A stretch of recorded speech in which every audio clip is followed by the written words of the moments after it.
नमस्कार दोस्तों, आज की इस वीडियो में आप सभी का स्वागत है। आज हम जानेंगे महाभारत युद्ध के बाद वहां की विधवाओं का क्या हुआ था और महाभारत युद्ध से जुड़े उन तमाम विषयों पर चर्चा करेंगे जो आप लोगों के मुख से सुनते आ रहे हैं। आखिर में इस विषय की हकीकत क्या है, इसलिए वीडियो पर अंत तक जरूर बने रहें और इस वीडियो को आप अपने दोस्तों को शेयर जरूर करें और वीडियो पसंद आए तो हमारी इस वीडियो को लाइक और सब्सक्राइब जरूर करें। तो चलिए वीडियो शुरू करते हैं।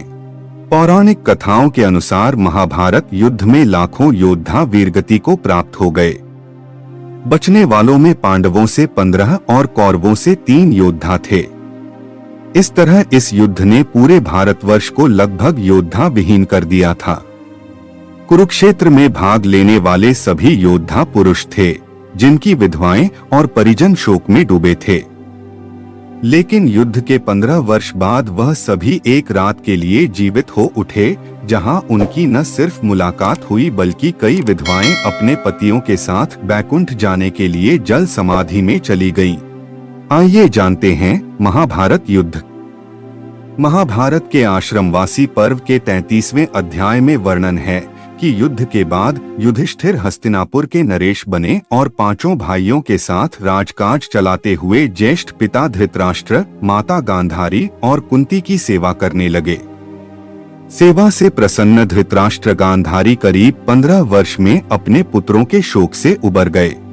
मगर एक दिन धृतराष्ट्र ने युधिष्ठिर से कहा कि पुत्र, हम बचा जीवन वन में बिताना चाहते हैं, पुत्र हमें जाने दो। इस पर युधिष्ठिर दुखी हो गए, लेकिन विदुर के समझाने पर मान गए। अगले दिन धृतराष्ट्र, गांधारी, कुंती, विदुर और संजय तपस्वी का रूप धारण कर वन चले गए। इस बीच पांडवों की देखभाल से हस्तिनापुर की प्रजा खुश थी, मगर युद्ध में विधवा हुई स्त्रियां अक्सर शोक में रोती रहती थीं। कुछ समय बाद एक दिन सहदेव को मां कुंती से मिलने की इच्छा हुई तो भीम, अर्जुन, नकुल और उनकी पत्नियां कुंती से मिलने के लिए आतुर हो गईं। अगले दिन पांडव द्रौपदी को लेकर वन के लिए निकले तो हस्तिनापुर निवासी भी साथ चल दिए। इनके साथ उन योद्धाओं की विधवा भी थीं, जिनके पति महाभारत युद्ध में मारे गए थे। इस बीच एक दिन महर्षि वेद व्यास पांडवों से मिलने आश्रम आए, मगर यहाँ पांडव सहित हस्तिनापुर के निवासियों को परिजनों के शोक में डूबा देखकर कहा कि आप लोग वीरगति को प्राप्त परिजनों के लिए शोक न करें, वे सभी स्वर्ग या फिर दूसरे लोकों में सुखी हैं। व्यास की इन बातों का लोगों पर असर नहीं हुआ। इस पर महर्षि ने कहा कि आज रात मैं आपके परिजनों से मिलवाऊंगा। तब धृतराष्ट्र और गांधारी ने युद्ध में मृत पुत्रों और कुंती ने कर्ण को देखने की इच्छा प्रकट की। द्रौपदी आदि ने कहा कि वे भी परिजनों को देखना चाहती हैं। आश्रम गंगा तट पर था। सूर्यास्त होने से पहले महर्षि वेद व्यास सभी को लेकर गंगा तट पर पहुँचे। फिर सूर्यास्त के बाद उन्होंने तपोबल से महाभारत में मारे गए योद्धाओं का आवाहन किया। इसके बाद एक एक कर सभी योद्धा गंगा जल से निकलने लगे। थोड़ी ही देर में भीष्म, द्रोणाचार्य, कर्ण, दुर्योधन, दुशासन, अभिमन्यु, धृतराष्ट्र के सभी पुत्र, घटोत्कच, द्रौपदी के 5 पुत्र, राजा द्रुपद, धृष्टद्युम्न, शकुनी, शिखंडी आदि वीर जल से बाहर निकल आए। महर्षि वेदव्यास ने धृतराष्ट्र गांधारी को दिव्य नेत्र दिए। मृत परिजनों को सामने खड़ा देख पांडव समेत हस्तिनापुर के सभी निवासी खुश हो गए।